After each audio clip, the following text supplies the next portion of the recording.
সন্তানদেরকে আমরা কষ্ট এবং পরিশ্রম সহিষ্ণু করে তৈরি করব। দয়া করে তাদেরকে আমরা আদর করে ননির পুতুল বানাবো না। তাদেরকে আমরা পরিবারের মেহমান হিসেবে নয়, পরিবারের অংশ হিসাবে তাদেরকে আমরা তৈরি করব। কষ্ট পরিশ্রম সহিষ্ণু হিসাবে তাদেরকে তৈরি করব। লা ইউকাল্লিফুল্লাহু নাফসান ইল্লা উসআহা। আমাদেরকে আল্লাহ সুবহানাহু ওয়া তাআলা সাধ্যের অতিরিক্ত ভার কিন্তু চাপিয়ে দেন নাই। তাই তাদেরকে মেহমান হিসাবে নয়, তাদের ফ্যামিলির অংশ হিসাবে তাদের উপর যে অর্পিত দায়িত্ব, অন্তত ছোটোখাটো যে কাজগুলো আছে এই কাজগুলো যেন তারা প্রপারলি করতে পারে, তাদেরকে আমরা দায়িত্বশীল বানাবো। তবেই সন্তান আপনার প্রতি দায়িত্ববান হবেন, মমতাপূর্ণ হবেন, তাদের রেসপন্সিবিলিটি থাকবে, তারা কনসাস থাকবে। সন্তানদেরকে 18 বছরের পূর্বে কোনো স্মার্ট ডিভাইস নয়, এবং 18 মাসের পূর্বে কোনো সন্তানের কোমলমতি কোনো সন্তানের চোখেই কোনো ধরনের স্ক্রিন নয়। তারা মনে করছেন আমার এই সন্তান বকে যাচ্ছে, আমি ফ্রাস্ট্রেশনে ভুগছি, আমি রিজিকে বরকত পাচ্ছি না, আমি আমলে বরকত পাচ্ছি না, আমি ঘুমিয়ে শান্তি পাচ্ছি না, আমার রোগ প্রতিরোধ ক্ষমতা নেই, আমি তাদেরকে উদারত আহ্বান করব, দয়া করে কিছুদিন আপনারা এই যে আপনাদের স্মার্ট ডিভাইস ব্যবহারের নিয়ন্ত্রণে নিয়ে আসেন। আপনি ভালো থাকবেন, আপনি সুস্থ থাকবেন, আপনি নিরাপদে থাকবেন। আসলে সন্তান আল্লাহর পক্ষ থেকে একটা বিশাল বড় অসাধারণ আমানত। অ্যাট দ্য সেম টাইম তারা হচ্ছে দুনিয়াতে সৌন্দর্য এবং আনন্দের প্রতীক। যদিও আল্লাহ সুবহানাহু ওয়া তাআলা কালামুল্লাহ মাজিদে বলেছেন পৃথিবীতে যত সৌন্দর্য, যত অ্যাট্রাকশন আমাদেরকে অ্যাট্রাক্ট করে, তা অন্যতম হচ্ছে আমাদেরকে পরীক্ষা করার জন্য। একটা মানুষ কর্মে এবং আচরণে কে কতটা অগ্রগামী এটা পরীক্ষা করার জন্যেই আল্লাহ সুবহানাহু ওয়া তাআলা পৃথিবীতে সৌন্দর্য সৃষ্টি করেছেন। ইন্না জাআলনা মা আলাল আরদি যিনাতাল লাহা লিনাবলুয়াহুম আইয়ুহুম আহসানু আমালা। আমরা এখানে যারা আছি আমাদের প্রত্যেকেরই সন্তান আছে, প্রত্যেকেই কিন্তু দায়িত্বশীল। আর এই দায়িত্ব সম্পর্কে আল্লাহ সুবহানাহু ওয়া তাআলা কাল হাসরের দিন জিজ্ঞেস করবেন। ক্বালান নবী সাল্লাল্লাহু আলাইহি ওয়াসাল্লাম কুল্লুকুম রাঈন ওয়া কুল্লুকুম মাসউলুন আন রাইয়াতিহি। অর্থাৎ সমাজের প্রত্যেকটা লোক দায়িত্বশীল, এই দায়িত্ব সম্পর্কে কিন্তু জিজ্ঞেস করা হবে। আমাদের সন্তান কোথায় যাচ্ছে, কার সাথে মিশছে, কি পড়ছে, কি খাচ্ছে, এটা দেখা আমাদের দায়িত্ব। এবং তাদেরকে আমরা নৈতিক শিক্ষা দিতে পারছি কিনা, তাদেরকে আমরা মূল ট্র্যাকে রাখতে পারছি কিনা, এই সম্পর্কে আল্লাহ সুবহানাহু ওয়া তাআলা আমাদেরকে জিজ্ঞেস করবেন। কালামুল্লাহ মাজিদে আল্লাহ সুবহানাহু ওয়া তাআলা বলেছেন, ইয়া আইয়ুহাল্লাযীনা আমানু কু আনফুসাকুম ওয়া আহলিকুম নার।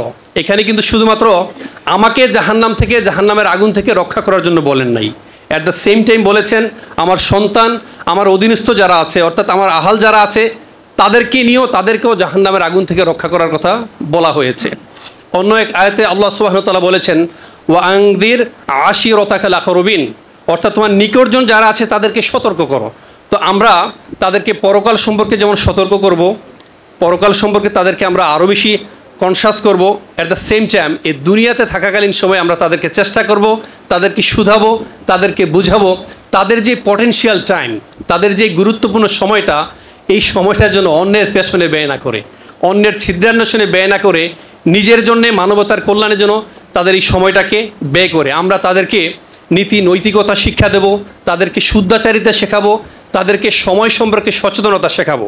অ্যাট দ্য সেম টাইম তাদেরকে আমরা অভাব শেখাবো, এবং খুব শক্তভাবে প্রয়োজনে তাদেরকে আমরা খুব সুন্দরভাবে না করতেও আমরা এটা শিখবো। আমরা অভিভাবক যারা আছি কিছু চাইলেই যেন তাদেরকে আমরা দিয়ে না দিই, যদি খুব বেশি প্রয়োজন না হয় তাদেরকে আমরা এটাও শিক্ষা দেব। আসলে অধিকাংশ ক্ষেত্রে দেখা গিয়েছে আমাদের যে সন্তান, এই সন্তানরা তাদের লক্ষ্য সম্পর্কে সচেতন না, তাদের যে স্পেসিফিক গোল, এই গোল সম্পর্কে তারা সচেতন নয়। আমরা ছোটোকালে এইম অফ অবজেক্টিভ রচনা পড়ি নাই আমরা এখনও সন্তানদেরকে শিক্ষা দিই এইম অফ অবজেক্টিভ, তাদের লক্ষ্য সম্পর্কে কিছু বলার জন্যে। এখানে প্রত্যেকেরই কিন্তু এইম অফ অবজেক্টিভ রচনা মুখস্থ করা আছে, স্টুডেন্টরাও মুখস্থ করেছেন। বাট গবেষণা বলেছে, এটা আমার কথা না, প্রত্যেক 4 জনের মধ্যে 3 জন হচ্ছে তারা তাদের লক্ষ্য নিয়ে বেসামাল। গবেষণা বলেছে 74.5%, 74.5% যুবক যারা আছে, স্টুডেন্ট যারা আছে, তারা তাদের এইম অফ অবজেক্টিভ নিয়ে উদ্বিগ্ন, এটা তারা ক্লিয়ার করতে পারে না। তাই আমরা আমাদের সন্তানকে শুধু জিপিএ 5 নয়, শুধু জিপিএ 5 না, ভালো মানুষ হিসাবে তৈরি করতে শেখাবো। আমরা তাদেরকে ভালো মানুষ হতে বলবো। আসলে অন্তরকে নারাঙ্গে শুধু পশম রাঙালেই ভালো মানুষ হওয়া যায় না, অন্তরকে নারাঙ্গে শুধু বেশভূষা পরিবর্তন করলেই ভালো মানুষ হওয়া যায় না। ভালো মানুষ হতে হলে আগে ভেতর থেকে পরিষ্কার হতে হয়, ভেতর থেকে শুদ্ধাচারী হতে হয়। কদ আফলাহা মান যাক্কাহা, কদ আফলাহা মান যাক্কাহা। অন্য এক আয়াতে বলা হয়েছে কদ আফলাহা মান তাযাক্কা। সূরা বাকারা আরেকটু বিশদ করে বলা হয়েছে উলাইকা আলা হুদাম মির রাব্বিহিম ওয়া উলাইকা হুমুল মুফলিহুন। যারা হেদায়েত প্রাপ্ত হয়েছে, যারা হেদায়েতের পথে আসতে পেরেছে, তারাই মূলত সফল। এইটা একটা দিক। আরেকটা বিষয় হচ্ছে সন্তানদেরকে আমরা কষ্ট এবং পরিশ্রম সহিষ্ণু করে তৈরি করব। দয়া করে তাদেরকে আমরা আদর করে ননির পুতুল বানাবো না। তাদেরকে আমরা পরিবারের মেহমান হিসেবে নয়, পরিবারের অংশ হিসাবে তাদেরকে আমরা তৈরি করব। কষ্ট পরিশ্রম সহিষ্ণু হিসাবে তাদেরকে তৈরি করব। লা ইউকাল্লিফুল্লাহু নাফসান ইল্লা উসআহা। আমাদেরকে আল্লাহ সুবহানাহু ওয়া তাআলা সাধ্যের অতিরিক্ত ভার কিন্তু চাপিয়ে দেন নাই। তাই তাদেরকে মেহমান হিসাবে নয়, তাদের ফ্যামিলির অংশ হিসাবে তাদের উপর যে অর্পিত দায়িত্ব, অন্তত ছোটোখাটো যে কাজগুলো আছে এই কাজগুলো যেন তারা প্রপারলি করতে পারে, তাদেরকে আমরা দায়িত্বশীল বানাবো। তবেই সন্তান আপনার প্রতি দায়িত্ববান হবেন, মমতাপূর্ণ হবেন, তাদের রেসপন্সিবিলিটি থাকবে, তারা কনসাস থাকবে। সর্বোপরি একটা কথা বলি, আমি আমার আজকের এই আলোচনার জবনিকা টানবো, তা হচ্ছে সন্তানদেরকে, এটা আমি প্রায় বলে থাকি, 18 বছরের পূর্বে সন্তানদেরকে 18 বছরের পূর্বে কোনো স্মার্ট ডিভাইস নয়, এবং 18 মাসের পূর্বে কোনো সন্তানের কোমলমতি কোনো সন্তানের চোখেই কোনো ধরনের স্ক্রিন নয়।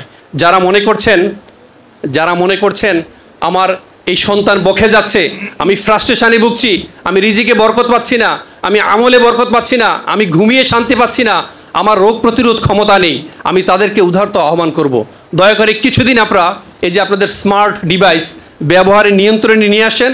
আপনি ভালো থাকবেন, আপনি সুস্থ থাকবেন, আপনি নিরাপদে থাকবেন। সন্তানদেরকে ভালো মানুষ হিসাবে শুনে আমাদের সময় ইনভেস্ট করার দায়িত্ব হচ্ছে আমাদের। সর্বোপরি একটি কথা বলি, একটা গবেষণা রিপোর্ট হচ্ছে 1973 সালের পরে আমাদের দেশের যে কোমলমতি বাচ্চারা আছে অথবা মানুষ আছে, এই মানুষদেরকে নিয়ে গবেষণা করা হয়েছে। 1973 সালের পরে প্রত্যেক 10,000 ব্যক্তির মধ্যে মাত্র একজন, প্রত্যেক 10,000 শিশুদের মধ্যে মাত্র একজন ASD অটিস্টিক স্পেকট্রাম ডিসঅর্ডার পাওয়া যেত। আর এখন আপনি পরীক্ষা করে দেখেন, প্রত্যেক 20 থেকে 25 জন শিশুর মধ্যে কমসে কম একজন আপনি পাবেন অটিজম আক্রান্ত, NDD নিউরো ডেভেলপমেন্টাল ডিসেবিলিটিতে আক্রান্ত, বিশেষ করে অটিস্টিক স্পেকট্রাম ডিসঅর্ডার যারা অটিজম আক্রান্ত, আপনি প্রত্যেক 20-25 জনের মধ্যে একজন পাবেন। ধন্যবাদ সবাইকে আমাকে সুযোগ দেওয়ার জন্যে এবং আমাকে সময় দেওয়ার জন্যে। আজকে বিদগ্ধ আলেমে দিন যারা আছেন, আপনারা এখানে ফদিলাতুল শায়েখ সবাই আছেন, সবাই আলেম। আমি প্রত্যেকের ছাত্র হতে পারলে নিজেকে আমি খুব সৌভাগ্যবান মনে করতাম। আমি প্রত্যেকের কাছে দোয়া চাই, আল্লাহ সুবহানাহু ওয়া তাআলা যেন আমাদেরকে কবুল করেন। সুবহানাকাল্লাহুম্মা বিহামদিকা আশহাদু আল্লা ইলাহা ইল্লা আনতা আস্তাগফিরুকা ওয়া আতুবু ইলাইক। আসসালামু আলাইকুম ওয়া রাহমাতুল্লাহ।